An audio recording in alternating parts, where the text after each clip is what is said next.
ಮೈಸೂರಿನಲ್ಲಿ ಕಳೆದ ಹಲವು ದಿನಗಳಿಂದ ಸುರಿಯುತ್ತಿರುವ ಭಾರಿ ಮಳೆಯಿಂದಾಗಿ ಮೈಸೂರಿನ ರಿಂಗ್ ರಸ್ತೆಯಲ್ಲಿರುವಂತಹ ರಾಷ್ಟ್ರೀಯ ಹೆದ್ದಾರಿ 275ರ ಸರ್ವಿಸ್ ರಸ್ತೆಯಲ್ಲಿ 20 ಅಡಿ ಆಳದ ಗುಂಡಿ ಬಿದ್ದಿದೆ. ನೀವೀಗ ದೃಶ್ಯಾವಳಿಗಳಲ್ಲಿ ನೋಡ್ತಾ ಇರ್ಬೋದು, ಪ್ರಪಾತದ ರೀತಿಯಲ್ಲಿ ಗುಂಡಿ ಬಿದ್ದಿದೆ. ಆ ಗುಂಡಿಗೆ ಬ್ಯಾರಿಕೇಡ್ ಕೂಡ ಬಿದ್ದಿದೆ. 20 ಅಡಿ ಆಳಕ್ಕೆ ಅಪ್ಪಿ ತಪ್ಪಿ ಬಿದ್ದರೆ ಆತನ ಪ್ರಾಣ ಪಕ್ಷಿ ಹಾರಿ ಹೋಗೋದ್ರಲ್ಲಿ ಯಾವುದೇ ಅನುಮಾನ ಇಲ್ಲ. ಈ ಥರ ಆಗಿ 1 ಮಂತ್ ಆಯಿತು. ಇದನ್ನು ನೋಡಬೇಕು ಅಂತ ಜನ ಏನಾದರೂ ಇನ್ಕೇಸ್ ಈ ಕಡೆ ಬಂದರೆ ಮಾತ್ರ ಅವರು ನೋಡ್ತಾರೆ, ಇಲ್ಲಾಂದರೆ ಅದ್ರ ಬಗ್ಗೆ ಏನು ಬೇರೆಯವ್ರ ಅಧಿಕಾರಿಗಳು ಅದ್ರ ಬಗ್ಗೆ ಏನು ಇದನ್ನು ಅಬ್ಸರ್ವ್ ಮಾಡಲ್ಲ. ಇಲ್ಲಿ ನೋಡಿ, ಬುಸ್ ಬುಸ್ ನಾಗಪ್ಪ ಹೇಗೆ ಚಪ್ಲಿ ಒಳಗೆ ಅವಿತು ಕುಳಿತುಕೊಂಡಿದ್ದಾನೆ ಅಂತ. ಸ್ವಲ್ಪ ಮಿಸ್ ಆಗಿದ್ರು ಸತ್ಯನಾರಾಯಣ್ ಎಂಬುವರ ಕಾಲು ಕಚ್ಚಿಬಿಡ್ತಾ ಇತ್ತು. ಸದ್ಯ ಸಾಂಸ್ಕೃತಿಕ ನಗರಿಯ ಗೋಕುಲಂ ಬಡಾವಣೆ ಮನೆಯಲ್ಲಿ ಚಪ್ಪಲಿಯ ಒಳಗೆ ಅವಿತು ಮಲಗಿದ್ದ ನಾಗರಾಜನನ್ನ ರಕ್ಷಿಸಲಾಗಿದೆ. ಮತ್ತೊಂದ್ ಕಡೆ ದಕ್ಷಿಣ ಕಾಶಿ ನಂಜನಗೂಡಿನಲ್ಲಿ ಜಲಪ್ರಳಯ. ಕಬಿನಿ 45,000ಕ್ಕೂ ಹೆಚ್ಚು ಕ್ಯೂಸೆಕ್ಸ್ ನೀರು ಹೊರಬಿಟ್ಟ ಹಿನ್ನೆಲೆ ಪರಶುರಾಮನಿಗೆ ಜಲದಿಗ್ಬಂಧನವಾಗಿದ್ದು ಸ್ನಾನಘಟ್ಟವು ಮುಳುಗಡೆಯಾಗಿದೆ.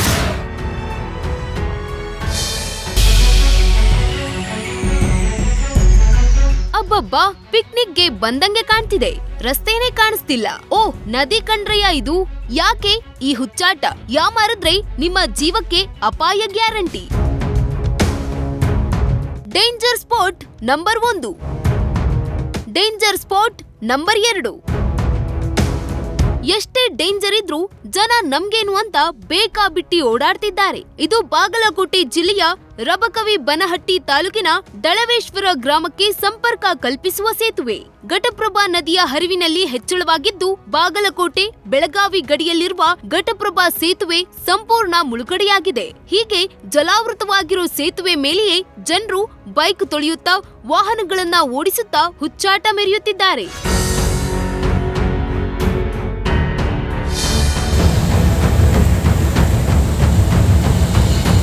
ಏಯ್, ಯಾರಿ ಅದು? ಬನ್ರಿ ಹೋಗೋಣ. ಇಲ್ಲ ಸರ್, ನಾವು ಬರಕ್ಕಿಲ್ಲ, ನಮ್ಗ್ ಕೆಲ್ಸ ಇದೆ. ಯೋ, ನದಿ ತುಂಬಿ ಹರಿತಿದೆ ಕಣ್ರಯ್ಯ. ನೋಡ್ರಪ್ಪ, ನಾನ್ ತಹಶೀಲ್ದಾರ್, ನೀವ್ ಆ ಕಡೆ ಹೋಗಕ್ಕಾಗಲ್ಲ, ಅದಕ್ಕೆ ನಾವು ನಿಮ್ಮನ್ನ ಕರ್ಕೊಂಡು ಹೋಗಕ್ ಬಂದಿದೀವಿ. ಬನ್ರಪ್ಪ ಹೋಗೋಣ ಅಂತ ಅಲ್ಲಿದ್ದ ರೈತರನ್ನ ಮನವೊಲಿಸುವಲ್ಲಿ ತಹಶೀಲ್ದಾರ್ ಸಾಹೇಬ್ರು ಸುಸ್ತಾಗಿ ಹೋಗಿದ್ರು.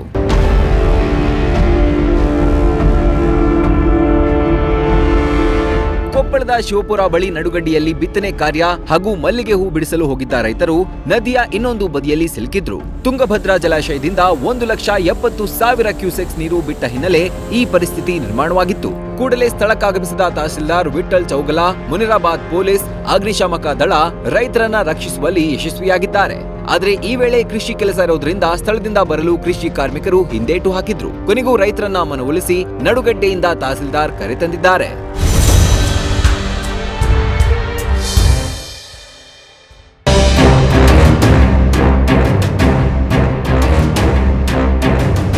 ಶ್ರೀರಂಗಪಟ್ಟಣದ ಪಶ್ಚಿಮ ವಾಹಿನಿಯಲ್ಲಿ ಮಹಾರಾಜರ ಛತ್ರ ಇದೀಗ ಮುಳುಗಡೆಯಾಗಿರುವಂಥದ್ದು. ನಾನಿವತ್ತು ಪಶ್ಚಿಮ ವಾಹಿನಿಯಲ್ಲಿದ್ದೇನೆ, ದೃಶ್ಯಗಳಲ್ಲಿ ತೋರಿಸ್ತಾ ಹೋಗ್ತೇನೆ.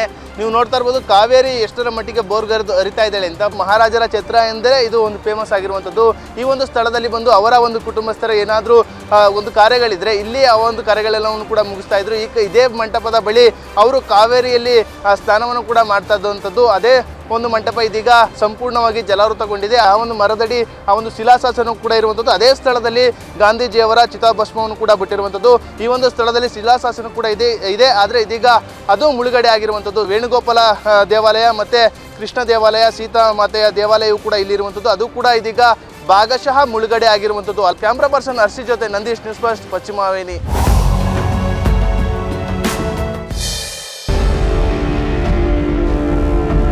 ಈ ರಕ್ಕಸ ಮಳೆಗೆ ಇನ್ನೆಷ್ಟು ಜೀವಗಳು ಬಲಿಯಾಗಬೇಕೋ ಏನೋ. ಜನರ ನೆಮ್ಮದಿ ಸೂರುಗಳನ್ನು ಕಸಿದುಕೊಂಡು ಮಳೆರಾಯ ಆಟವಾಡ್ತಿದ್ದಾನೆ. ಅದು ಸಾಲದು ಎಂಬಂತೆ ಅದೆಷ್ಟು ಜನರ ಪ್ರಾಣವನ್ನ ಕಸಿದುಕೊಳ್ತಿದ್ದಾನೆ. ಇಲ್ಲೋಡಿ, ಭೀಮಾ ನದಿಯಲ್ಲಿ ಕೊಚ್ಚಿ ಹೋಗಿದ್ದ ಯುವಕ ಹೇಗೆ ಶವವಾಗಿ ಪತ್ತೆಯಾಗಿದ್ದಾನೆ ಅಂತ. ನಿನ್ನೆ ದತ್ತಾತ್ರೇಯ ದರ್ಶನಕ್ಕೆ ಅಂತ ಕುಟುಂಬ ಸಮೇತ ಆಗಮಿಸಿದ್ದ ಮಹಾರಾಷ್ಟ್ರದ ಗೋಪಾಲ್ ರಾಥೋಡ್ ಸಂಗಮ ನದಿಯಲ್ಲಿ ಸ್ನಾನಕ್ಕೆ ಇಳಿದಾಗ ಕೊಚ್ಚಿ ಹೋಗಿದ್ದ. ಇವತ್ತು ಕಲಬುರಗಿಯ ದೇವಲ ಗಾಣಗಾಪುರ ಗ್ರಾಮದಲ್ಲಿ ಶವವಾಗಿ ಪತ್ತೆಯಾಗಿದ್ದಾನೆ. ಇನ್ನು ಅಥಣಿಯ ಸತ್ತಿ ಗ್ರಾಮದಲ್ಲಿನ ಕೃಷ್ಣಾ ನದಿಯಲ್ಲಿ 30 ವರ್ಷದ ಆಸುಪಾಸಿನ ಅಪರಿಚಿತ ವ್ಯಕ್ತಿಯ ಮೃತದೇಹವೊಂದು ತೇಲಿ ಬಂದಿದೆ. ಇತ್ತ ಮನೆಗೋಡೆ ಕುಸಿದು ಗಂಭೀರವಾಗಿ ಗಾಯಗೊಂಡಿದ್ದ ಯುವಕ ಮುಸ್ತಾಕ್ ಯರಗುಪ್ಪಿ ಇಂದು ಚಿಕಿತ್ಸೆ ಫಲಕಾರಿಯಾಗದೆ ಸಾವನ್ನಪ್ಪಿದ್ದಾನೆ. ಹಾವೇರಿಯ ಕುನ್ನೂರು ಗ್ರಾಮದಲ್ಲಿ ಈ ಘಟನೆ ನಡೆದಿದೆ. ಇನ್ನು ಮನೆಗೋಡೆ ಕುಸಿದು ಬಿದ್ದು ಅದೃಷ್ಟವಶಾತ್ 2 ತಿಂಗಳ ಮಗು ಮತ್ತು ತಾಯಿ ಪ್ರಾಣಾಪಾಯದಿಂದ ಪಾರಾಗಿದ್ದಾರೆ. ಬೆಳಗಾವಿಯ ಭೂತರಾಮನಹಟ್ಟಿ ಗ್ರಾಮದಲ್ಲಿ ಭಾರೀ ಅನಾಹುತವೊಂದು ತಪ್ಪಿದೆ.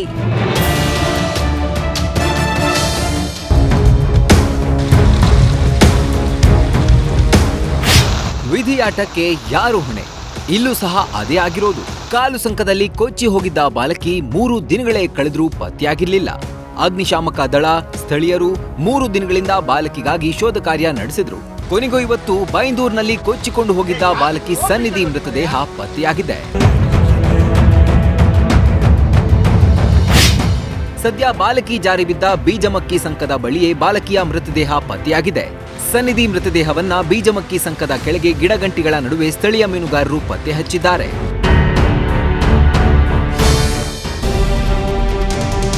ಒಂದ್ ಕಡೆ ಸೂರುಗಳು ನೆಲ ಕಚ್ಚಿದ್ರೆ ಮತ್ತೊಂದ್ ಕಡೆ ಬದುಕಿ ಬಾಳಬೇಕಿದ್ದ ಜೀವಗಳನ್ನೇ ಮೇಘರಾಜ ಆಹುತಿ ಪಡೆದುಕೊಳ್ತಾ ಇದ್ದಾನೆ. ಮನೆ ಬಿದ್ದು, ಸಿಡಿಲು ಬಡಿದು ಮತ್ತು ನೀರಿನಲ್ಲಿ ಕೊಚ್ಚಿ ಹೋಗಿ ಕಲಬುರಗಿಯಲ್ಲಿ ಇದುವರೆಗೂ 9 ಜನ ಉಸಿರು ಚೆಲ್ಲಿದ್ದಾರೆ. ಮಳೆಯ ಹೊಡೆತಕ್ಕೆ 1,000ಕ್ಕೂ ಹೆಚ್ಚು ಮನೆಗಳಿಗೆ ಹಾನಿಯಾಗಿದ್ರೆ ಸಾವಿರಾರು ಹೆಕ್ಟೇರ್ನಲ್ಲಿ ಬೆಳೆದಿದ್ದ ಮುಂಗಾರು ಬೆಳೆ ಸಂಪೂರ್ಣವಾಗಿ ನಾಶವಾಗಿದೆ. 110 ಹೆಕ್ಟೇರ್ಗೂ ಹೆಚ್ಚು ತೋಟಗಾರಿಕಾ ಬೆಳೆ ಹಾನಿಯಾಗಿದ್ರೆ ಇತ್ತ ರಸ್ತೆ, ಸೇತುವೆ ಕೊಚ್ಚಿ ಹೋಗಿ ಜನರು ಸಂಚಾರ ಅಸ್ತವ್ಯಸ್ತವಾಗ್ಬಿಟ್ಟಿದೆ. ಇನ್ನು ದಾವಣಗೆರೆಯಲ್ಲಂತೂ, ಅದರಲ್ಲೂ ಹೊನ್ನಾಳಿ, ನ್ಯಾಮತಿ ತಾಲೂಕಿನ ವ್ಯಾಪ್ತಿಯಲ್ಲಿ ಕೇವಲ 15 ದಿನಗಳಲ್ಲಿ 150ಕ್ಕೂ ಅಧಿಕ ಮನೆಗಳು ಕುಸಿತವಾಗಿವೆ. ಕಳೆದ ತಿಂಗಳು ರಾತ್ರಿಯಿಡೀ ಸುರಿದ ಭಾರೀ ಮಳೆಗೆ ಹಳ್ಳ ಕೊಳ್ಳಗಳು ತುಂಬಿ ಮನೆಗಳಿಗೆ ನೀರು ನುಗ್ಗಿತ್ತು. ಇನ್ನು ಶಾಸಕ ಎಂಪಿ ರೇಣುಕಾಚಾರ್ಯ ಕ್ಷೇತ್ರದಲ್ಲಿ ನಿರಂತರ ಸುತ್ತಾಡಿ ಮಳೆ ಹಾನಿ ಪ್ರದೇಶಕ್ಕೆ ಭೇಟಿ ನೀಡಿ ಸಂತ್ರಸ್ತರಿಗೆ ಪರಿಹಾರ ನೀಡುವ ಭರವಸೆ ನೀಡಿದ್ದಾರೆ.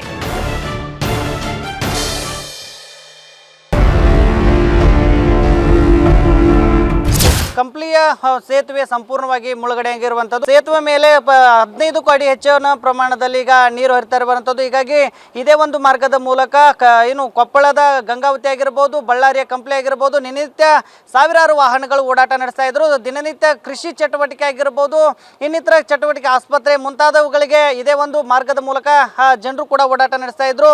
ಈಜಲು ಯಾರು ಹೋಗಬಾರ್ದು, ಇದೊಂದು ನದಿ ಅಪಾಯ ಮಟ್ಟದಲ್ಲಿ ಒಂದು ಹರಿತಾ ಇದೆ ಅನ್ನುವಂಥ ಎಚ್ಚರಿಕೆ ಸಂದೇಶವನ್ನ ಕಂಪ್ಲಿಯ ಪುರಸಭೆ ಅಧಿಕಾರಿಗಳು ಈ ಒಂದು ನದಿ ಮುಂಭಾಗದಲ್ಲಿ ಹಾಕಿದ್ದಾರೆ. ಪ್ರತಿ ವರ್ಷ ಬರ್ತಾರೆ, ನೋಡ್ತಾರೆ, ಹೋಗ್ತಾರೆ, ಮಾಡ್ತೀವಿ ಅಂತಾರೆ. ಏನು ಮಾಡ್ತಾ ಇಲ್ಲ. ಇಲ್ಲಿರೋ ಜನರಿಗೆ, ರೈತರಿಗೆ, ವ್ಯವಹಾರಸ್ಥರಿಗೆ ಭಾಳ ತ್ರಾಸ ಆಗ್ತದೆ. ಸಾಕಷ್ಟು ಜನರು ತೊಂದರೆಯನ್ನು ಅನುಭವಿಸ್ತಾ ಇದ್ದಾರೆ. ಜೊತೆಗೆ ನದಿ ಪಾತ್ರದ ಮನೆಗಳಿಗೂ ಕೂಡ ನೀರು ನುಗ್ತಾ ಇದೆ. ಈ ನಿಟ್ಟಿನಲ್ಲಿ ಶಾಶ್ವತ ಪರಿಹಾರ ಕಲ್ಪಿಸಬೇಕನ್ನುವಂಥ ಒತ್ತಾಯವನ್ನು ನ್ಯೂಸ್ ಫಸ್ಟ್ ಮೂಲಕ ಇಲ್ಲಿನ ನಿವಾಸಿಗಳು ಮಾಡ್ತಿರುವಂಥದ್ದು. ಕ್ಯಾಮ್ರಾಮನ್ ನಾಗರಾಜ್ ಜೊತೆಗೆ Shivanand Madali, news first, Kampli. KRS ಡ್ಯಾಮ್ನಿಂದ ಅಧಿಕ ಪ್ರಮಾಣದಲ್ಲಿ ನೀರನ್ನು ಬಿಟ್ಟ ಪರಿಣಾಮ ಈಗಾಗಲೇ ಕಾವೇರಿ ಬೋರ್ಗರೆದು ಹರಿತಾ ಇರುವಂಥದ್ದು. ಒಂದು ಕಡೆ ಶ್ರೀರಂಗಪಟ್ಟಣ ತಾಲೂಕಿನ ದೇಗುಲಗಳಿಗೆ ಇದೀಗ ಜಲಕಂಟಕ ಎದುರಾಗಿರುವಂಥದ್ದು. ಸಂಕಟ ಬಂದಾಗ ದೇವ್ರೇ ಅಂತೀವಿ, ಆದ್ರೆ ಮಳರಾಯ ದೇವಾಲಯಗಳಿಗೆ ಜಲದಿಗ್ಬಂಧನ ಹಾಕಿ ದೇವರನ್ನೇ ಸಂಕಷ್ಟಕ್ಕೆ ದುಡಿದ್ದಾನೆ. KRS ಡ್ಯಾಂನಿಂದ ಅಧಿಕ ಪ್ರಮಾಣದ ನೀರು ಬಿಡುಗಡೆ ಮಾಡಲಾಗಿದ್ದು, 1 ವಾರದಿಂದ ಮಂಡ್ಯದ ಕೋಟೆ ಗಣಪತಿ ದೇಗುಲದಲ್ಲಿ ನೀರು ತುಂಬಿ ನಿಂತಿದೆ. ಇತ್ತ ತುಂಗಭದ್ರಾ ಡ್ಯಾಂನಿಂದ ನೀರು ಬಿಟ್ಟ ಹಿನ್ನೆಲೆ ಕೊಪ್ಪಳ ಜಿಲ್ಲೆಯ ಹುಲಗಿಯ ಹುಲಿಗೆಮ್ಮ ದೇವಸ್ಥಾನಕ್ಕೆ ಸಂಕಷ್ಟ ಎದುರಾಗಿದೆ. ದೇವಾಲಯದ ಮುಡಿಕೊಡುವ ಕೋಣೆಯೂ ಜಲಾವೃತವಾಗಿದೆ. ಇತ್ತ ಘಟ್ಟಪ್ರಭಾ ನದಿಯಲ್ಲೂ ನೀರಿನ ಮಟ್ಟ ದಿನೇ ದಿನೇ ಹೆಚ್ಚುತ್ತಿದ್ದು, ನದಿ ಪಾತ್ರದ ಪ್ರದೇಶಗಳು ಬಹುತೇಕ ಮುಳುಗಡೆಯಾಗ್ತಿವೆ.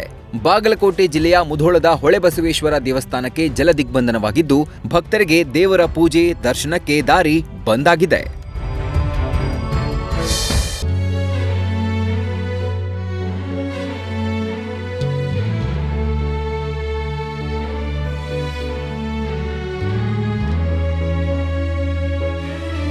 ಸತತ ಸುರಿದಿರ್ತಕ್ಕಂಥ ಮಳೆಗೆ ಜಮೀನುಗಳು ಜಲಾವೃತ ಆಗಿದ್ದಾವೆ. ಸದ್ಯಕ್ಕೆ ನಾನು ಇರ್ತಕ್ಕಂಥದ್ದು ರಾಯಚೂರು ತಾಲೂಕಿನ ಹಂಚಿನಾಳ ಗ್ರಾಮದ ಜಮೀನುಗಳು ಕಂಪ್ಲೀಟ್ ಆಗಿ ನೀರಲ್ಲಿ ಮುಳುಗಡೆ ಆಗಿರ್ತಕ್ಕಂಥದ್ದು. ಇಷ್ಟು ಧಾರಾಕಾರವಾಗಿ ಹರಿತಾ ಇರತಕ್ಕಂಥ ನೀರಿನ ಪಕ್ಕದಲ್ಲೇ ಇಲ್ಲಿ ಉಳುಮೆ ಮಾಡ್ತಾ ಇರ್ತಕ್ಕಂಥ ಜನರು ಈಗ ಆಲ್ರೆಡಿ ಬಿತ್ತನೆ ಮಾಡಿದ್ದಾರೆ. ಕಳೆ ತೆಗೆಯೋದಾಗಿರ್ಬೋದು, ಬೆಳೆಗಳನ್ನು ಸ್ವಚ್ಛಗೊಳಿಸೋದಾಗಿರ್ಬೋದು, ಈ ರೀತಿಯಾಗಿರ್ತಕ್ಕಂಥ ಕೃಷಿಯ ಚಟುವಟಿಕೆಗಳನ್ನು ಇಲ್ಲಿ ಮಾಡ್ತಾ ಇದ್ದಾರೆ ಜನರು. ಪ್ರತಿ ವರ್ಷ ಹಿಂಗೆ ರೀ, ಮಳೆ ಜಗ್ಗಾದ್ರೆ ಎಲ್ಲ ಹತ್ತಿ ಬೀಜ ಎಲ್ಲ ಇಟ್ಟಿರ್ತೀವಿ, ಗೊಬ್ಬರ ಬಿತ್ತಿರ್ತೀವಿ. 1 ಸಾಲ 2 ಸಾಲ ಕುಂಟೆ ಹೊಡ್ತೀವಿ, ಎಲ್ಲ ಮುಣಿತದ ಆಯ್ತು. ಇನ್ನು ನೆರೆ ಒಂದು ಕಡೆ ಆದ್ರೆ ಕೆಲಸ ಮಾಡ್ತಾ ಇರೋರು ಇನ್ನೊಂದು ಕಡೆ, ಇದೇ ಜಮೀನಲ್ಲೇ ಮತ್ತೆ ನಾವು ಏನಾದರೂ ದುಡಿದು ತಿನ್ನಬೇಕು ಅನ್ನೋಂತಹ ಹಠ ಇನ್ನೊಂದು ಕಡೆ. ಕ್ಯಾಮ್ರಾಮನ್ ಹನುಮಂತು ಜೊತೆ ಶ್ರೀಕಾಂತ್ ಸಾವೂರು, ನ್ಯೂಸ್ ಫಸ್ಟ್, ರಾಯಚೂರು.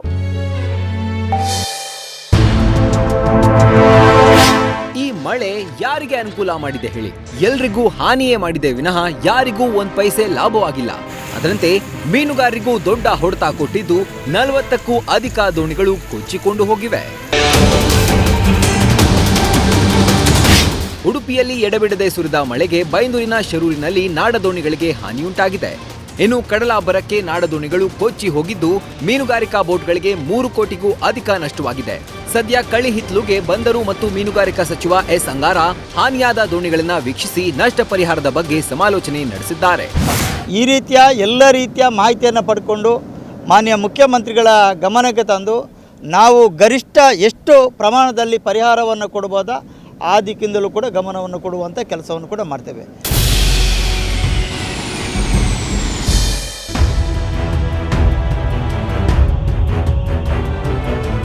ನಮಗೆ ಆಸ್ತಿ ಬೇಡ, ಬಂಗಲೆ ಬೇಡ, ಬಿಲ್ಡಿಂಗ್ ಬೇಡ, ಯಾವ ಸವಲತ್ತೂ ಬೇಡ. ಪ್ರವಾಹ ಕಡಿಮೆ ಆಗೋವರೆಗೂ ನಮಗೆ ಸ್ವಲ್ಪ ಜಾಗ ಕೊಡಿ, ಗುಡಿಸಲು ಹಾಕೊಂಡು ಬದುಕ್ತೀವಿ ಅಂತ ಕಲಬುರಗಿ ಜಿಲ್ಲೆಯ ಕಾಳಗಿ ತಾಲೂಕಿನ ಹಳೆ ಹೆಬ್ಬಾಳ ಗ್ರಾಮದ ಜನರು ತಮ್ಮ ಅಳಲು ತೋಡಿಕೊಂಡಿದ್ದಾರೆ. ಬೆಣ್ಣೆತೋರ ಜಲಾಶಯದಿಂದ 3,000ಕ್ಕೂ ಅಧಿಕ ನೀರು ಬಿಡುಗಡೆ ಮಾಡಲಾಗಿದ್ದು ಗ್ರಾಮದ ಅಂಗಡಿಯೊಂದು ಜಲಾವೃತವಾಗಿದೆ. ಕಳೆದ ವರ್ಷ ರಕ್ಕಸ ಪ್ರವಾಹಕ್ಕೆ ಅಕ್ಷರಶಃ ನಲುಗಿದ್ದ ಗ್ರಾಮಸ್ಥರು ಜೀವ ಉಳಿಸಿಕೊಳ್ಳಲು 3 ದಿನ ಮನೆ ಮಾಳಿಗೆ ಏರಿದ್ದರು. ಈ ವರ್ಷನೂ ಪ್ರವಾಹ ಆತಂಕದಲ್ಲಿ ಕಾಲ ಕಳೆಯುವ ಹಾಗಾಗಿದೆ ಅಂತ ನೋವು ತೋಡಿಕೊಂಡಿದ್ದಾರೆ. ಜನಪ್ರತಿನಿಧಿಗಳಿಗೆ, ಅಧಿಕಾರಿಗಳಿಗೆ ಊರು ಸ್ಥಳಾಂತರಿಸಿ ಫ್ಲಡ್ ಕಾರ್ಡ್ದಿಂದ ಮುಕ್ತಗೊಳಿಸಿ ಅಂತ ಗ್ರಾಮಸ್ಥರು ಆಗ್ರಹಿಸಿದ್ದಾರೆ. ಸರ್ಕಾರ ಯಾಕಡ್ರ ಒಂದ್ ಕಡೆ ವಸತಿ ಮಾಡ್ಕೊಡ್ಬೇಕು ಸರ್. ನಮ್ಗೆ ಶಿಫ್ಟ್ ಮಾಡ್ಬೇಕು ಸರ್. ನಮ್ಗೆ ಏನಾರ ಒಟ್ಟು ನಮ್ಗೆ ಹೆಬ್ಬಾಳ ಗ್ರಾಮ ಯಾಕಡ್ರ ಒಂದ್ ಕಡೆ ನಮ್ಗೆ ಏನು ಕೊಡಲ್ಲ ಸಾಕು ಸರ್. ನಮಗೆ ಜಾಗ ಕೊಟ್ಟರೆ ಸಾಕು, ಪತ್ರ ಕೊಟ್ಟರೆ ಸಾಕು, ಬದುಕ್ತೀವಿ ನಾವು. ನಮ್ಗೆ ಏನು ಬಿಲ್ಡಿಂಗ್ ಬೇಡ. ನಮ್ಗೆ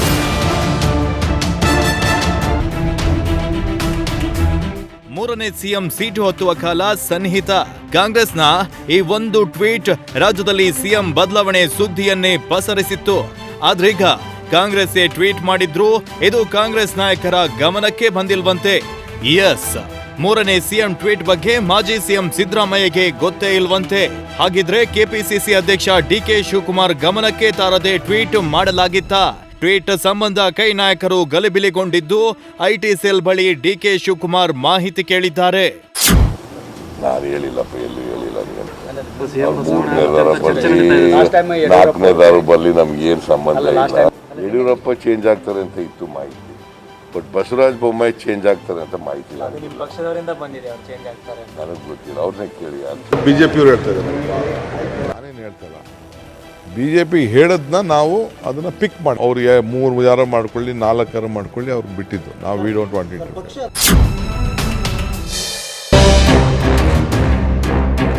ಇತ್ತ ಬಿಜೆಪಿ ಸಿಎಂನ ಬದಲಾಯಿಸೋದಕ್ಕೆ ಅವ್ರು ಯಾರು? ಅಧಿಕಾರ ಕಾಂಗ್ರೆಸ್ಗೆ ಇದ್ದಿದ್ರೆ ಅವರು ಮಾಡ್ತಾರೆ ಅಂತ ಕಾಂಗ್ರೆಸ್ ಟ್ವೀಟ್ಗೆ ಗೃಹ ಸಚಿವ ಆರ್ ಜ್ಞಾನೇಂದ್ರ ಟಾಂಗ್ ಕೊಟ್ಟಿದ್ದಾರೆ. ಇತ್ತ ಕಾಂಗ್ರೆಸ್ಗೆ ರಾಷ್ಟ್ರಾಧ್ಯಕ್ಷರನ್ನ ಮಾಡಲು ಯೋಗ್ಯತೆ ಇಲ್ಲ ಅಂತ ಬೆಂಗಳೂರಿನಲ್ಲಿ ಸಚಿವ ಆರ್ ಅಶೋಕ್ ತಿರುಗೇಟು ಕೊಟ್ಟಿದ್ದಾರೆ. ಮತ್ತೊಂದು ಕಡೆ ನಾನು ಕುಡುಕರ ಮಾತಿಗೆ ಯಾವುದೇ ಬೆಲೆ ಕೊಡಲ್ಲ ಅಂತ ಕಾಂಗ್ರೆಸ್ಸಿಗರ ವಿರುದ್ಧ ಮಾಜಿ ಸಚಿವ ಕೆಎಸ್ ಈಶ್ವರಪ್ಪ ಕಿಡಿಕಾರಿದ್ದಾರೆ. ಬಿಜೆಪಿಯ ಮುಖ್ಯಮಂತ್ರಿಯನ್ನ ಬದಲಾವಣೆ ಮಾಡುವ ಅಧಿಕಾರ ಕಾಂಗ್ರೆಸ್ನವರಿಗಿದ್ರೆ ಅವ್ರು ಅದನ್ನೇ ಮಾಡೋದು. ಯಾಕಂದ್ರೆ ಬಸವರಾಜ ಬೊಮ್ಮಾಯಿಯವರು ಇವತ್ತು ಆಡಳಿತ ನಡೆಸುವಂತ ರೀತಿ ನೋಡಿ ಅವ್ರಿಗೆ ತಲೆ ಕೆಟ್ಟೋಗಿದೆ ಕಾಂಗ್ರೆಸ್ನವ್ರು. ನೀವು ಬೇರೆ ಪಾರ್ಟಿ ನಾಯಕತ್ವದ ಬಗ್ಗೆ ಮಾತಾಡ್ತಿರಲ್ಲ, ನಿಮ್ಮ ನಾಯಕ ಯಾರು ಅನೌನ್ಸ್ ಮಾಡಿ. ಏನನ್ನ ಅನೌನ್ಸ್ ಮಾಡಿಬಿಟ್ರೆ ಕಾಂಗ್ರೆಸ್ ಪಾರ್ಟಿ 2 ಭಾಗ ಆಗುತ್ತದೆ. ಒಂದು ಸಿದ್ದರಾಮಯ್ಯ ಕಾಂಗ್ರೆಸ್ಸು, ಇನ್ನೊಂದು ಡಿಕೆ ಕಾಂಗ್ರೆಸ್ಸು. ನಾನು 10 ಸಾರಿ ಹೇಳ್ತೀನಿ, ಕುಡುಕರ ಮಾತಿಗೆ ನಾನು ಉತ್ತರ ಕೊಡಲ್ಲ ಅಂತ.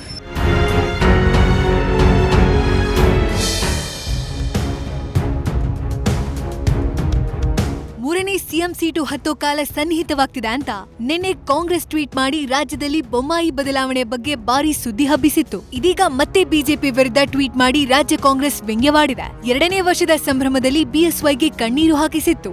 ಸರ್ಕಾರದ 2ನೇ ವರ್ಷದ ವಾರ್ಷಿಕೋತ್ಸವದಲ್ಲಿ ಈ ಘಟನೆ ನಡೆದಿತ್ತು. ಈಗ ಬೊಮ್ಮಾಯಿಗೂ ಅದೇ ರೀತಿ ಮಾಡೋಕೆ ಸಜ್ಜಾಗಿದೆ. 1ನೇ ವಾರ್ಷಿಕೋತ್ಸವದ ಹೊತ್ತಲ್ಲಿ ಕೆಳಗಿಳಿಸೋಕೆ ವೇದಿಕೆ ಸಜ್ಜಾಗಿದೆ. ಸಿಎಂ 1 ವರ್ಷದಲ್ಲಿ 12 ಬಾರಿ ದೆಹಲಿ ಪ್ರವಾಸವನ್ನ ಕೈಗೊಂಡಿದ್ರು. ಆದ್ರೂ ಸಂಪುಟ ಸಂಕಟ ಬಗೆಹರಿಯದೇ ಇದ್ದದ್ದು ಇದಕ್ಕೆ ಸಾಕ್ಷಿ ಅಂತ ಟ್ವೀಟ್ ಮಾಡಿದೆ. ಇತ್ತ ಮಾಜಿ ಸಚಿವ ಡಾಕ್ಟರ್ ಎಚ್.ಸಿ. ಮಹದೇವಪ್ಪ ಕೂಡ ಬಿಜೆಪಿ ವಿರುದ್ಧ ಟ್ವೀಟ್ ಮಾಡಿ ವ್ಯಂಗ್ಯವಾಡಿದ್ದಾರೆ. ಬಿಜೆಪಿ ಪಕ್ಷ ಒಮ್ಮೆ ಅಧಿಕಾರ ಹಿಡಿದ್ರೆ ಎಷ್ಟು ಮಂದಿ ಮುಖ್ಯಮಂತ್ರಿಗಳನ್ನ ಬದಲಾಯಿಸುತ್ತೆ? ಇವರು ಆಡಳಿತ ನಡೆಸೋಕ್ ಬರ್ತಾರೋ ಇಲ್ಲ ಮುಖ್ಯಮಂತ್ರಿಗಳನ್ನ ಬದಲಾಯಿಸೋಕ್ ಬರ್ತಾರೋ? ರಾಜ್ಯದ ಜನರಂತೆ ನಾನು ಕೂಡ ಗೊಂದಲಕ್ಕೆ ಒಳಗಾಗಿದ್ದೀನಿ ಅಂತ ಅಪಹಾಸ್ಯ ಮಾಡಿದ್ದಾರೆ.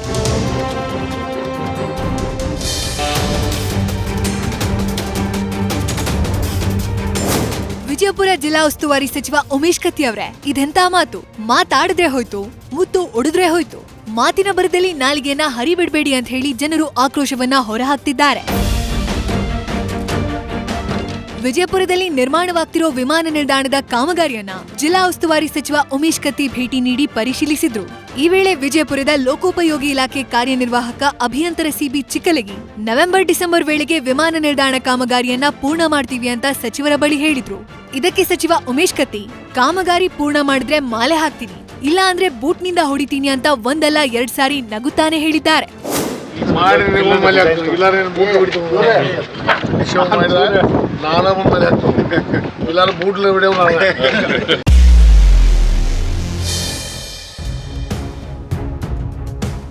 ಬಿಜೆಪಿ ಯುವ ಮುಖಂಡ ಪ್ರವೀಣ್ ನೆಟ್ಟಾರು ಹತ್ಯೆ ಪ್ರಕರಣದಲ್ಲಿ ಅಗೆದಷ್ಟು ಬಗೆದಷ್ಟು ಒಂದೊಂದೇ ವಿಷಯಗಳು ಹೊರಬರ್ತಿವೆ. ಈ ಕೇಸ್ನ ತನಿಖಾ ವಿಚಾರವಾಗಿ ಇಂದು ಮಂಗಳೂರಿಗೆ ಎಡಿಜಿಪಿ ಅಲೋಕ್ ಕುಮಾರ್ ಭೇಟಿ ನೀಡಿದ್ರು. ಇದೇ ವೇಳೆ ಮಾತನಾಡಿದ ಅಲೋಕ್ ಕುಮಾರ್, ಈಗಾಗಲೇ ಪ್ರಕರಣಕ್ಕೆ ಸಂಬಂಧಿಸಿದಂತೆ 7 ಆರೋಪಿಗಳನ್ನ ಬಂಧಿಸಲಾಗಿದೆ. ತಲೆಮರೆಸಿಕೊಂಡವರು ಯಾರು ಎಂಬುದು ಗೊತ್ತಾಗಿದೆ. ಬೇಗ ಅವರನ್ನ ಹಿಡಿತೇವೆ. ಬೆಳ್ಳಾರಿಯಲ್ಲಿ ಹಿರಿಯ ಪೊಲೀಸ್ ಅಧಿಕಾರಿಗಳ ಸಭೆ ನಡೆಸಿ ತಲೆಮರೆಸಿಕೊಂಡ ಆರೋಪಿಗಳ ಆಸ್ತಿ ಮುಟ್ಟುಗೋಲಿಗೆ ಕ್ರಮ ಕೈಗೊಳ್ಳಲಾಗುತ್ತೆ ಎಂದಿದ್ದಾರೆ. ಎಲ್ಲ ಪೊಲೀಸ್ ಅಧಿಕಾರಿ ಜೊತೆಗೆ ಉಳುಕಿದ್ದು ಆರೋಪಿಗಳೇನಿದ್ದಾರೆ ಅವರಿಗೆ ಯಾವ ರೀತಿ ನಾವು ದಸ್ತಗಿರಿ ಮಾಡಬೇಕು, ಅವರಿಗೆ ಯಾವ ರೀತಿ ಸಿಕ್ಯೂರ್ ಮಾಡಬೇಕು, ಅದರ ಸಲುವಾಗಿ ನಾವು ಈಗ ಒಂದು ರಿವ್ಯೂ ಮೀಟಿಂಗ್ ನಾವು ಮಾಡ್ತೀವಿ. ಯಾರ್ಯಾರು ಈ ಕೇಸ್ನಿದ್ದಾರೆ ಎಲ್ಲರ ಮೇಲೆ ನಾವು ಕ್ರಮ ಜರುಗಿಸ್ತೀವಿ. ಮತ್ತು ಅವರು ಓಡ್ ಹೋಗಿದ್ದಾರೆ, ಮತ್ತು ನಾವು ಕೋರ್ಟ್ ಮೂಲಕ ಅವ್ರ ಮೇಲೆ ವಾರೆಂಟ್ ನಾವು ಇಶ್ಯೂ ಮಾಡಿಕೊಂಡು ಮತ್ತು ಅವ್ರದ್ದು ಆಸ್ತಿಗೆಲ್ಲ ಮುಟ್ಟುಗೋಲು ಮಾಡೋದು ಅಥವಾ ಬೇರೆ ಬೇರೆ ಏನು ಪ್ರಕ್ರಿಯೆ ಇದೆ ಅದು ಎಲ್ಲ ಮಾಡಲಿಕ್ಕೆ ನಾವು ಏರ್ಪಾಡು ನಾವು ಮಾಡ್ತೀವಿ.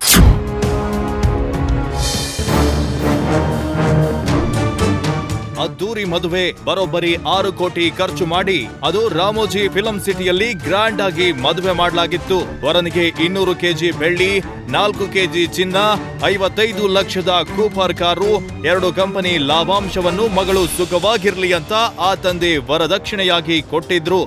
ಆರಂಭದಲ್ಲಿ ಎಲ್ಲ ಚೆನ್ನಾಗೇ ಇತ್ತು. ಆದ್ರೆ ಬರ್ತಾ ಬರ್ತಾ ರಾಯರ ಕುದುರೆ ಕತ್ತೆ ಆಯ್ತು ಅಂತಾರಲ್ಲ, ಅದೇ ರೀತಿ ಈ ದನದಾಹಿ ಗಂಡನ ಕಾಟಕ್ಕೆ ಬೇಸತ್ತು ಪತ್ನಿ ಠಾಣೆ ಮೆಟ್ಟಿಲೇರಿದ್ದಾಳೆ. ಬೆಂಗಳೂರಿನ ಬಸವನಗುಡಿ ನಿವಾಸಿ ಸಂದೀಪ್ ವಿರುದ್ಧ ಇದೀಗ ಕೇಸ್ ದಾಖಲಾಗಿದೆ. 2021ರಲ್ಲಿ ಹೈದರಾಬಾದ್ ಮೂಲದ ಯುವತಿ ಜೊತೆ ಸಂದೀಪ್ ಎಂಬಾತ ವಿವಾಹವಾಗಿದ್ದ. ಖ್ಯಾತ ಬಟ್ಟೆ ಕಂಪನಿ ಮಾಲೀಕನ ಮಗಳ ಕೈಯನ್ನ ಸಂದೀಪ್ ಹಿಡಿದಿದ್ದ. ಆದ್ರೆ ಇಷ್ಟೆಲ್ಲ ವರದಕ್ಷಿಣೆ ಕೊಟ್ಟರು ತೀರದ ಸಂದೀಪ್ ದನದಾಹ. ಪ್ರತಿನಿತ್ಯ ಕುಡಿದು ಬಂದು ಪತ್ನಿಗೆ ದೈಹಿಕ ಹಲ್ಲೆ ನಡೆಸುತ್ತಿದ್ದ ಆರೋಪವನ್ನ ಯುವತಿ ಮಾಡಿದ್ದಾಳೆ. ಅಷ್ಟೇ ಅಲ್ಲ, ಮನೆಯಲ್ಲಿ ಗೆಳೆಯರ ಜೊತೆ ಡ್ರಗ್ಸ್ ಪಾರ್ಟಿ ಮಾಡಿ ಪತ್ನಿಗೆ ಅವಾಚ್ಯ ಶಬ್ದಗಳಿಂದ ನಿಂದಿಸುತ್ತಿದ್ದಂತೆ. ಅದು ಸಾಲದು ಎಂಬಂತೆ ನಶೆ ಮತ್ತಲ್ಲಿ ಪತ್ನಿಯ ಮೇಲೆ ಮೂತ್ರ ವಿಸರ್ಜನೆ ಮಾಡಿ ವಿಕೃತಿ ಮೆರೆದಿದ್ದಂತೆ. ಸದ್ಯ ನೊಂದ ಯುವತಿ ಬಸವನಗುಡಿ ಮಹಿಳಾ ಠಾಣೆಗೆ ದೂರು ನೀಡಿದ್ದಾಳೆ. ಯುವತಿಯ ದೂರಿನನ್ವಯ ಸಂದೀಪ್ ವಿರುದ್ಧ ವರದಕ್ಷಿಣೆ ಕಿರುಕುಳ, ಜೀವ ಬೆದರಿಕೆ ಪ್ರಕರಣ ದಾಖಲಾಗಿದೆ.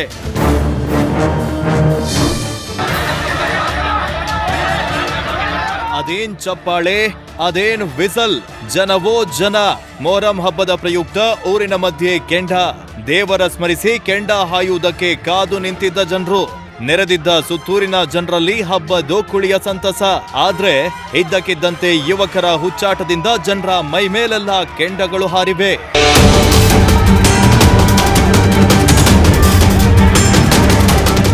ನೋಡಿ, ಯುವಕರು ಕೈಯಿಂದ ಕೆಂಡವನ್ನ ಜನರ ಮೇಲೆ ಎರಚಿ ಹೇಗೆ ಉದ್ದಟತನ ಪ್ರದರ್ಶಿಸಿದ್ದಾರೆ ಅಂತ. ಬೆಳಗಾವಿ ಜಿಲ್ಲೆಯ ಸವದತ್ತಿ ತಾಲೂಕಿನ ಕೋಶಿಯೋಪುರ ಗ್ರಾಮದಲ್ಲಿ ನಿನ್ನೆ ಮೊಹರಂ ಸಂಭ್ರಮದ ವೇಳೆ ಯುವಕರು ಹುಚ್ಚಾಟವನ್ನ ಮೆರೆದಿದ್ದಾರೆ. ಇತ್ತ ಗದಗ ಜಿಲ್ಲೆಯ ಮಲ್ಲಸಮುದ್ರ ಗ್ರಾಮದ ಮೊಹರಂ ಮೆರವಣಿಗೆ ವೇಳೆ ಗುಂಪು ಘರ್ಷಣೆಯಾಗಿತ್ತು. ಅದರಲ್ಲಿ ಇಬ್ಬರಿಗೆ ಚಾಕು ಇರಿತವಾಗಿತ್ತು. ಇಂದು ಮತ್ತೋರ್ವ ಯುವಕನನ್ನ ಬಂಧಿಸಲಾಗಿದ್ದು ಬಂಧಿತರ ಸಂಖ್ಯೆ 3ಕ್ಕೇರಿದೆ.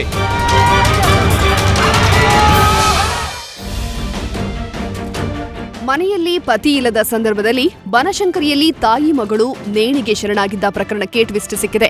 ಬೇರೆ ಜಾತಿ ಯುವಕನನ್ನ ಪ್ರೀತಿಸಿ ಮದುವೆಯಾಗಿದ್ದಕ್ಕೆ ಬರೋಬ್ಬರಿ 12 ವರ್ಷಗಳಿಂದ ವಿರಾಜಪೇಟೆ ಮೂಲದ ಶೈಮಾ ಮುತ್ತಪ್ಪಗೆ ತವರು ಮನೆಗೆ ಸೇರಿಸಿರ್ಲಿಲ್ವಂತೆ. ಸಾವಿಗೂ ಮುನ್ನ ಪ್ರವೇಶ ಸಿಕ್ಕರೂ ಜನರ ಚುಚ್ಚು ಮಾತಿನಿಂದ ಇದೀಗ ಆತ್ಮಹತ್ಯೆಗೆ ಶರಣಾಗಿರೋ ಶಂಕೆ ವ್ಯಕ್ತವಾಗಿದೆ. 12 ವರ್ಷದ ಹಿಂದೆಯೇ ಶೈಮಾ ತಾಯಿ ವಿಷ ಸೇವಿಸಿ ಆತ್ಮಹತ್ಯೆ ಮಾಡಿಕೊಂಡಿದ್ರು. ಅಲ್ಲಿಂದ ತವರು ಮನೆಗೆ ಸೇರಿಸಿರಲಿಲ್ಲ. ಆದರೆ 1 ತಿಂಗಳ ಹಿಂದೆಯಷ್ಟೇ ಒಂದು ಪೂಜೆಯ ನಿಮಿತ್ತ ತವರು ಮನೆಗೆ ತೆರಳಲು ಶೈಮಾಗೆ ಅವಕಾಶ ಸಿಕ್ಕಿತ್ತು. 10 ದಿನಗಳ ಕಾಲ ಶೈಮಾ ತವರು ಮನೆಯಲ್ಲಿ ಇದ್ದು ಬಂದಿದ್ರು. ಈ ವೇಳೆ ಕುಟುಂಬದ ಕೆಲವರು ಶೈಮಾಗೆ ಹೀಯಾಳಿಸಿದ್ರಂತೆ. ಬೇರೆ ಜಾತಿಯವನನ್ನ ಮದುವೆ ಮಾಡ್ಕೊಂಡಿದೀಯಾ, ಈಗ ಹಬ್ಬಕ್ಕೂ ಗಂಡನನ್ನ ಕರೆದುಕೊಂಡು ಬರೋದಕ್ಕೆ ಆಗಲ್ಲ, ಬೇರೆ ಜಾತಿಯವರನ್ನ ನಮ್ಮ ಪೂಜೆಗೆ ಒಳಗಡೆ ಬಿಡೋದಿಲ್ಲ ಅಂದಿದ್ರಂತೆ. ಇದರಿಂದ ಕುಗ್ಗಿ ಹೋಗಿದ್ದ ಮೃತ ಶೈಮಾ ನಾರಾಯಣ್ ತವರು ಮನೆಯಿಂದ ಬಂದ ಬಳಿಕ ಆತ್ಮಹತ್ಯೆ ಬಗ್ಗೆ ಯೋಚಿಸಿದ್ಲಂತೆ. ಆದರೆ ತಾನು ಆತ್ಮಹತ್ಯೆ ಮಾಡಿಕೊಂಡ್ರೆ ಮಗು ಅನಾಥವಾಗುತ್ತೆ ಎಂಬ ಭಯ ಕಾಡ್ತಾ ಇತ್ತು. ಅದಲ್ಲದೆ ತಾಯಿ ಇಲ್ಲದೆ ನಾನು ಅನುಭವಿಸಿದ ಕಷ್ಟ ಮಗಳು ಅನುಭವಿಸಬಾರದು ಅಂತ ಆಲೋಚಿಸಿದ್ರು. ಈ ಹಿನ್ನೆಲೆ ಮಗಳು ಆರಾಧನಾ ಜೊತೆ ತಾಯಿ ಶೈಮಾನು ಆತ್ಮಹತ್ಯೆ ಮಾಡಿಕೊಂಡಿದ್ದಾಳೆ.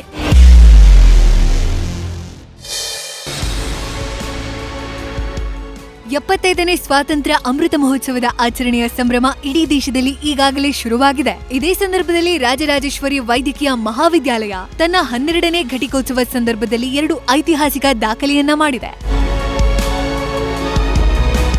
ಆಜಾದಿ ಕಾ ಅಮೃತ್ ಮಹೋತ್ಸವದ ಹಿನ್ನೆಲೆ ರಾಜರಾಜೇಶ್ವರಿ ಆಸ್ಪತ್ರೆಯ 610 ವೈದ್ಯಕೀಯ ವಿದ್ಯಾರ್ಥಿಗಳು ತಮ್ಮ ಪದವಿ ಪ್ರಮಾಣ ಪತ್ರದ ಜೊತೆಗೆ ರಾಷ್ಟ್ರಧ್ವಜವನ್ನ ಹಿಡಿದುಕೊಂಡು ನಮ್ಮ ವೈದ್ಯ ಸೇವೆ ಮಾನವೀಯತೆ ರಾಷ್ಟ್ರಕ್ಕಾಗಿ ಅರ್ಪಣೆ ಅಂತ ಪ್ರಮಾಣ ಮಾಡಿದ್ರು.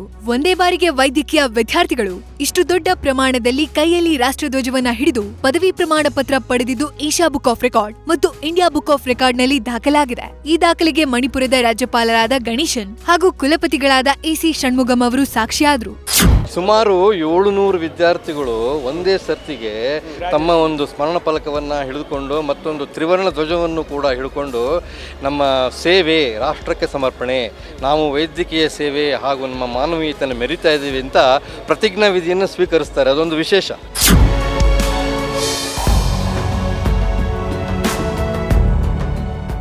ವಾವಾ, ಯಾವ ರೂಪದರ್ಶಿಯರಿಗೂ ಕಡಿಮೆ ಏನಿಲ್ಲ ಈ ಮಹಿಳೆಯರು.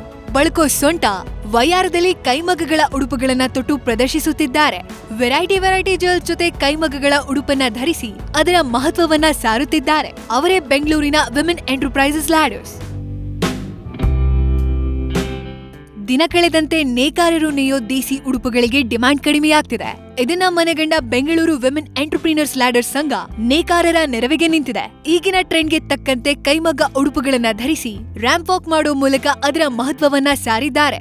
ಬೆಂಗಳೂರಿನ ವಿಮೆನ್ ಎಂಟರ್ಪ್ರಿನರ್ಸ್ ಲ್ಯಾಡರ್ಸ್ ಸಂಘದ ಸಂಸ್ಥಾಪಕಿ ರೇವತಿ ಕೃಷ್ಣಕುಮಾರ್ ಕಾರ್ಯಕ್ಕೆ ಅನೇಕ ಮಹಿಳಾ ಉದ್ಯಮಿಗಳು ಕೈಜೋಡಿಸಿದ್ದಾರೆ. ಜನರಿಗೆ ಒಂದು ಅವೇರ್ನೆಸ್ ಕೊಡೋಣ, ಈ ಥರ ಕೈಮಗ್ಗದ ಡಿಸೈನ್ಸ್ ಸಾರೀಸ್ ಎಷ್ಟು ಚೆನ್ನಾಗಿರುತ್ತೆ, ಎಷ್ಟು ಬ್ಯೂಟಿಫುಲ್ ಆಗಿರುತ್ತೆ ಅಂತ ಹೇಳಿ ಇವತ್ತೊಂದು ನಾವು ಅದೇ ಸಾರಿಗಳನ್ನ ಉಟ್ಕೊಂಡು ಒಂದು ಫ್ಯಾಷನ್ ವಾಕ್ ಮಾಡಿದ್ವಿ.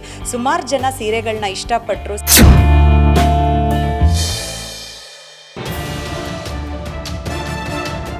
ನಮ್ಮ ಭಾಷೆ, ನಮ್ಮ ದೇಶ ಅಂದ್ರೆ ಅದೊಂದು ಹೆಮ್ಮೆ, ಗರ್ವ.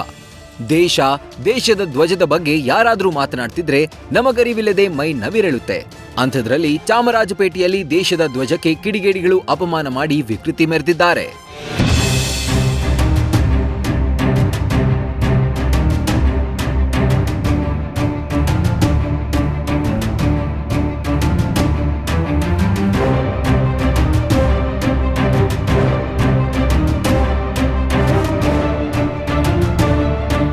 ಕೇಳಿದ್ರಲ್ಲ, ಇದನ್ನ ಕೇಳಿದ್ರೆ ಒಂದು ಕ್ಷಣ ಮೈ ರೋಮಾಂಚನವಾಗುತ್ತೆ. ಅಂಥದ್ರಲ್ಲಿ ಇಲ್ಲಿ ನೋಡಿ, ಕಿಡಿಗೇಡಿಗಳು ಎಂಥ ನೀಚ ಕೃತ್ಯ ಎಸಗಿದ್ದಾರೆ ಅಂತ.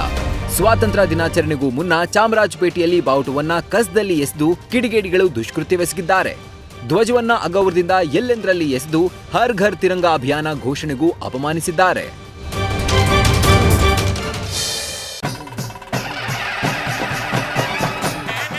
ದಸರಾ ದಸರಾ ದಸರಾ ಬಂತಮ್ಮ, ನಾಡಿಗೆಲ್ಲ ಖುಷಿಯ ತಂತಮ್ಮ. ಎಸ್, ದಸರಾಗೆ ಇನ್ನು ಕೆಲವೇ ದಿನಗಳು ಬಾಕಿ ಇದ್ದು ಈಗಾಗಲೇ ವಿಶ್ವವಿಖ್ಯಾತ ನಾಡಹಬ್ಬ ದಸರಾಗೆ ಸಾಂಸ್ಕೃತಿಕ ನಗರಿ ಮೈಸೂರು ಭರ್ಜರಿಯಾಗಿ ಸಿದ್ಧವಾಗ್ತಿದೆ. ಅದಕ್ಕೆ ಸಾಕ್ಷಿ ಈ ಗಜಪಡೆಗಳ ಎಂಟ್ರಿ. ಅಲ್ಲಲ್ಲೇ ಸವಾರಿ, ಆನೆ ಮೇಲೆ ಅಂಬಾರಿ, ಜೊತೆಗೆ ಬತಾವ್ರಿ, ಡೋಲು ತಂತೆ ನಗಾರಿ, ಜಗಲಿ ಕುಂಡಾಡುವ ನಮ್ಮ ನಾಡ ಹಬ್ಬಾರಿ, ಸರಸರ ಬಂತು ದಸರಾ. ದಸರಾದಲ್ಲಿ ಪಾಲ್ಗೊಳ್ಳಲಿರೋ ಗಜಪಡೆಗಳಿಗೆ ಮೈಸೂರಿನ ಅಶೋಕಪುರಂನಲ್ಲಿರೋ ಅರಣ್ಯ ಭವನದಲ್ಲಿ ಮೊದಲು ವಿಶೇಷ ಪೂಜೆ ಸಲ್ಲಿಸಲಾಯಿತು.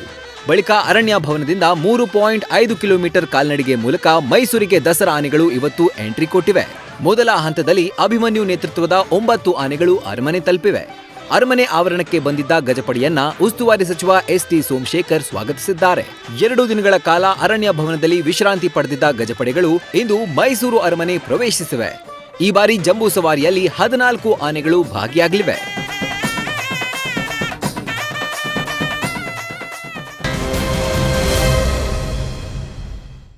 ನ್ಯೂಸ್ ಫಸ್ಟ್ ಪ್ರತಿಕ್ಷಣ ನಿಮ್ಮೊಂದಿಗೆ.